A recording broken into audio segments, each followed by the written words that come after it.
How to download songs from Spotify. Downloading songs from Spotify is quite easy and simple.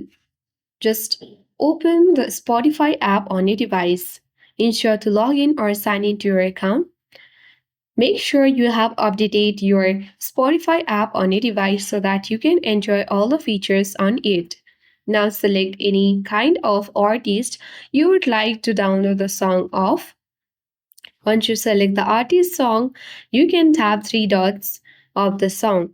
As you can see, there are the options to download. When you tap on download, you need to be the premium user in order to download songs from Spotify so that later you can easily listen to those downloaded songs even while offline. But if you are not the premium user, then you won't be able to listen it offline and download songs on Spotify.